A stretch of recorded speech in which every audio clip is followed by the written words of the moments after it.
I'm bored, but in a slightly desperate way.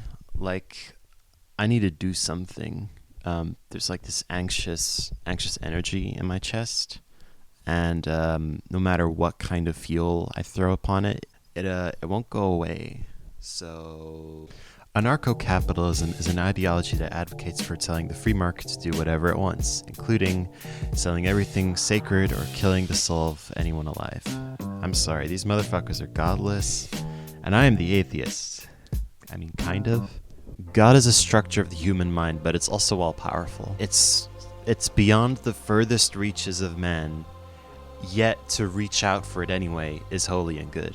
God is us, what we can be. It's the process of becoming, of evolution, or on a geological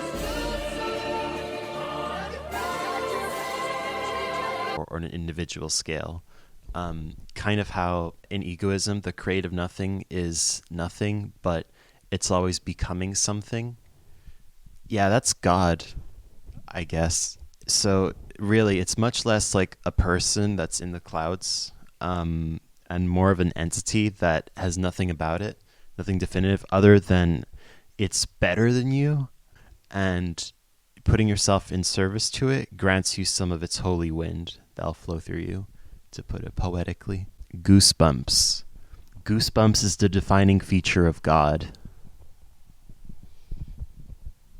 So, but is it more than that? Is it more than just the goosebump feeling that make you go, ooh, I'm connected? I don't know.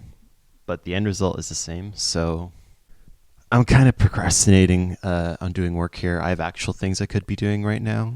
Maybe the fact that I'm procrastinating is the anxious feeling in my chest. I want my work to feel valuable, yet when I'm doing something that I seemingly value, like making music or this, whatever the fuck this is, I always lose that sense. I never get the feeling, oh yeah, I'm doing it now. I'm just in it.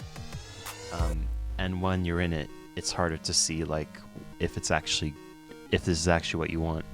The grass is always greener, but your judgment within it is always clouded by the thing itself, or rather, your brain being affected by the thing. Your mind doesn't exist in a vacuum. There's no objective, detached, rational thought. That's how fucking like Enlightenment thinkers in the 1800s could talk of like a big game about rationality and logic and reason while still owning slaves. Like that's not, and like if they were like being Enlightenment freedom, if they actually wanted freedom, then they would consider like everyone, they would consider the same species. Like, look, even just arguing that, it's dumb rationality. There's no logic is dumb. It doesn't.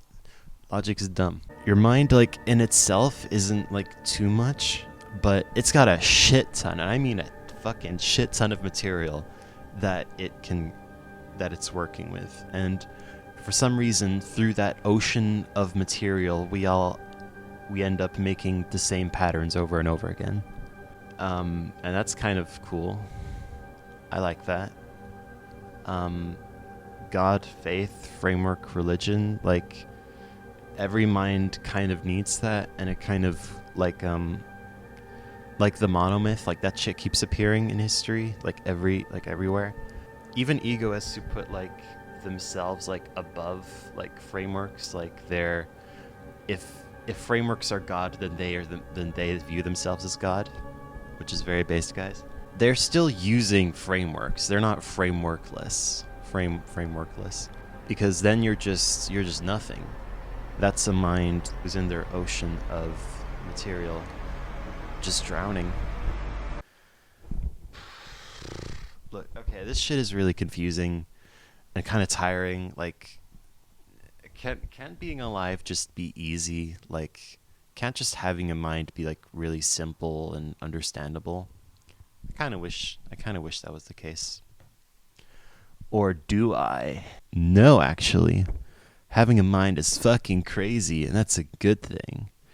After all this talk about God, I'm going to do a 180 and go full-on narrative values superseding anything holy. The narrative is actually evil.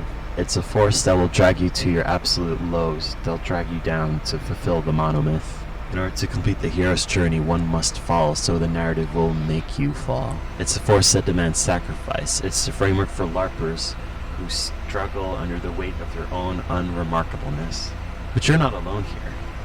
We all feel it. The pull of the void, the narrative grasp on the soul.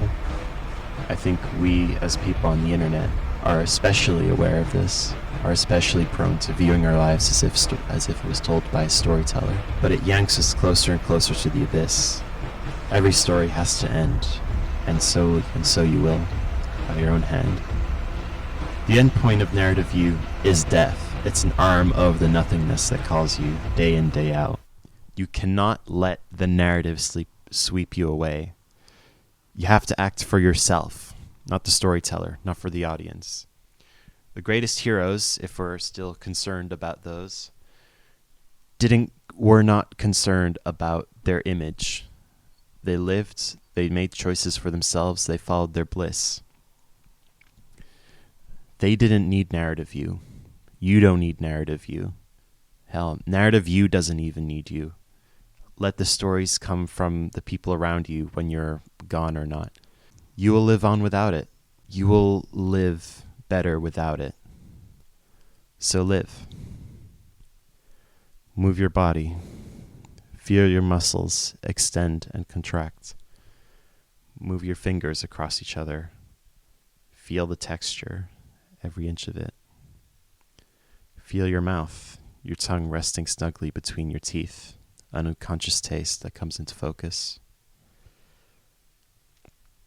Notice your eyes, your legs, your breathing, your digestive system, your lungs, your veins, you, your body. You're alive. There's a fire in you. Raise for the light tonight. I am alive. You're coming higher with me. Race for the line tonight.